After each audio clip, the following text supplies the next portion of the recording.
All right, let's talk Detroit Lions. This is a team that, after different parts in the season, certainly after week one, a lot of people said the era of Detroit Lions is over. It came and went. And listen, the Lions are going back to being a second rate team, and Dan Campbell and company have proved that to be 100% false.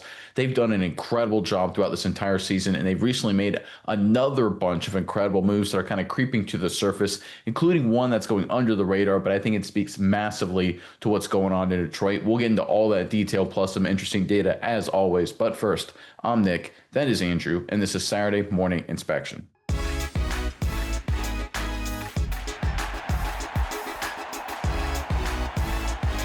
All right, this offseason, when Aaron Glenn and Ben Johnson left to take on head coaching jobs on other teams, everyone, and we've talked about this a lot, but I just feel like it's really important to bring up every single expert, so-called expert, every single talking head said, that's it, the Lions are done.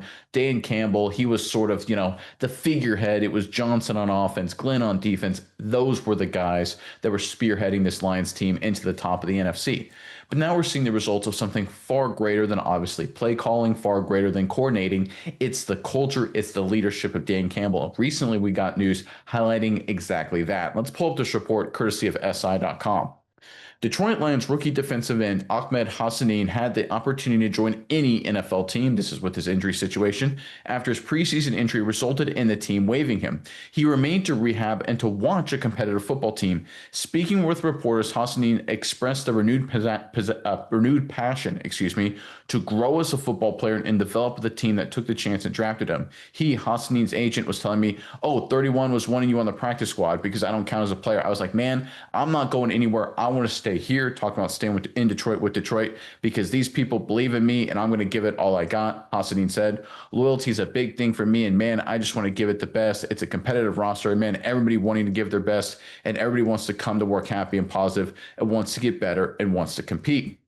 All right, for anyone who remembers preseason, Hassanin kind of jumped onto the scene. He looked really good, looked like a great addition for the Detroit Lions before the injury, of course, derailed his early season hopes. But now, again, he has an opportunity to integrate back into the National Football League. And like the report mentioned, 31 other NFL teams said, "Listen, man, we'll put you on a practice squad. We'll stash you on the squad here, the P squad here, and wait for you to get healthy because we think he got that kind of talent." According to his agent, and I believe the agent, because Hassanin certainly looked good when he was playing in the preseason, that a lot of people were making calls saying, "Listen, you want to come here?" And Hassanin the entire time said, "No, I want to be in Detroit. I want to be part of this culture."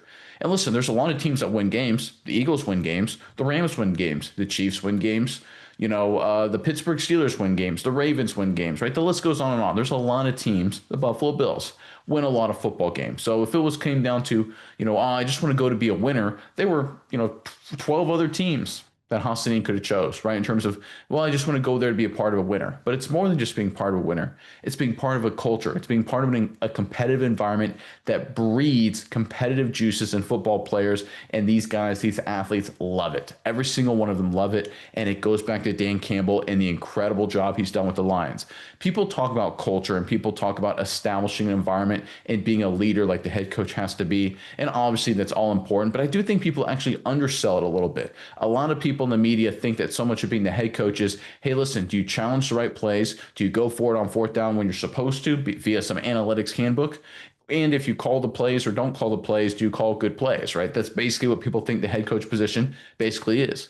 But the reality is the head coach is the culture setter, the trend setter, the attitude setter for the entire football team. And Dan Campbell has done an incredible job. And this report involving the rookie Ahmed Hassanin, I think points to the incredible culture, the incredible environment that's going on in Detroit. And I just want to reiterate this. Hassanin could have gone anywhere for a winner. He could have gone to 31 other teams to compete for a starting job. There's a bunch of other teams that have injuries at defensive end that he could have gone to and maybe got a lot more playing time than he will potentially in Detroit. But why does he want to stay with the Lions? Why does he want to stay in a brutally competitive NFC North with Detroit to try and overcome those hurdles? It's because of the culture. It's because of Dan Campbell. And this, as we've talked about so much during the season, this is the secret sauce in the Detroit Lions. It's not Johnson. It's not Aaron Glenn. Heck, it's not even Jared Goff. It's not even Aiden Hutchinson. It's the man running the show. It's Dan Campbell. All right, Miles, I know you've got a lot on this topic, but first, Lions fans in the comment section below, I want to give us your thoughts as we head into the second half of the season. Obviously, this Lions team is looking really, really good. Just beat the brakes off Washington. Offense is clicking on all cylinders. But what's one area on the offensive side of the ball specifically that maybe has you a little concerned, right? Obviously, they looked really good, and for the most part, they've looked good this season. But what's one area that's got you a little bit concerned? Put that in the comment section below. But Miles, let me throw it over to you now. Give us your thoughts on all things Detroit. Yeah, Nick, I think a lot of Detroit fans will tell you up until last weekend that the offense might have been something that had them a little bit worried. If we look at, the beginning of the season, this is a team that started off hot.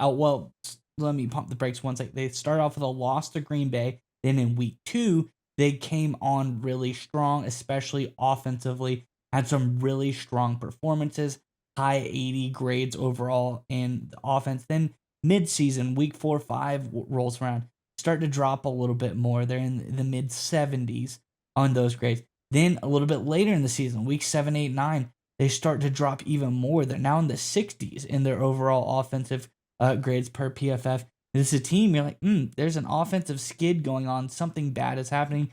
There has to be someone that has their pulse on finger on the pulse of this team, can really tell what's going on. And I think, to your point, as far as culture and everything that has been built in this team, Dan Campbell's that guy, and it's his responsibility to figure out when things are going wrong and what is going wrong. And he absolutely did. And we saw this huge turnaround against the Washington Commanders in Week 10, going up to their highest offensive grade of the season at 92.7 overall, due to Dan Campbell saying, "Hey, I feel like something's going on. There's not a lot of good going on this season. There's something wrong with the offense.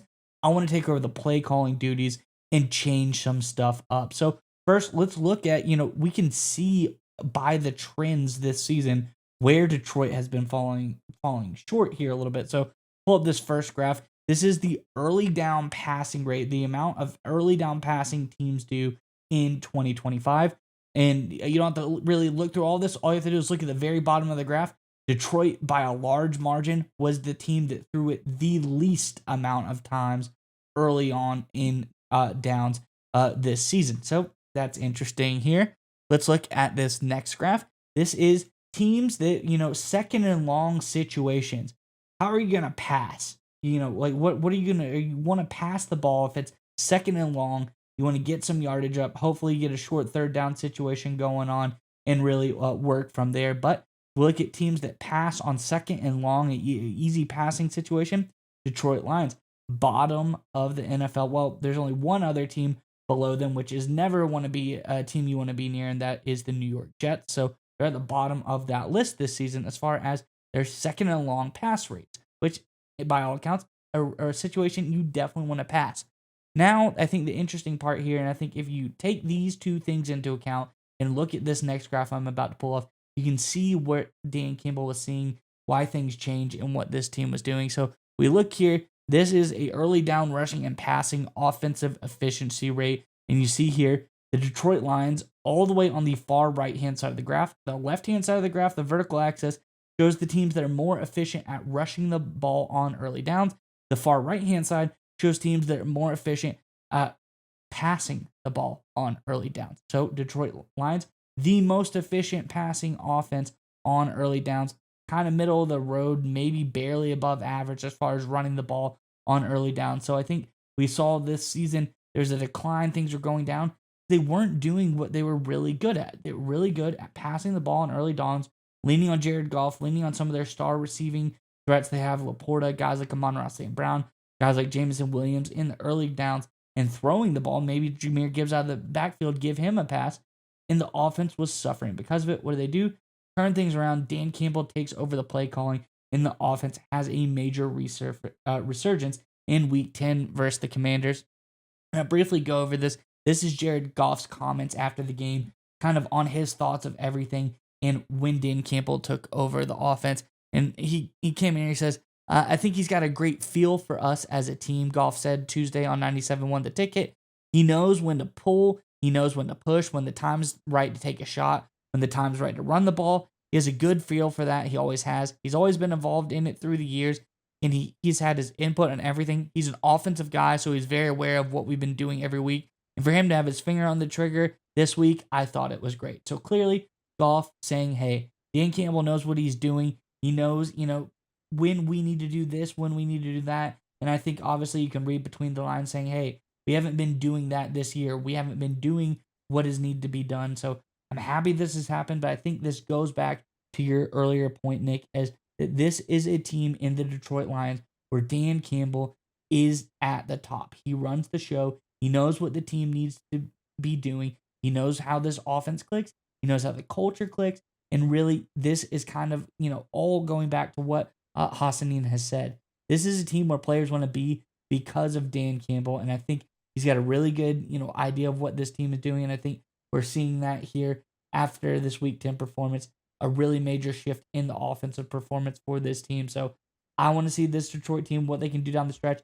He's going to take over play calling duties again next week as well. We'll see against Philadelphia if those results are any better. Washington's one thing, Philadelphia would be another, but I think he's got a good pulse on it, and I think we're going to see a much improved offense even next week versus Philadelphia.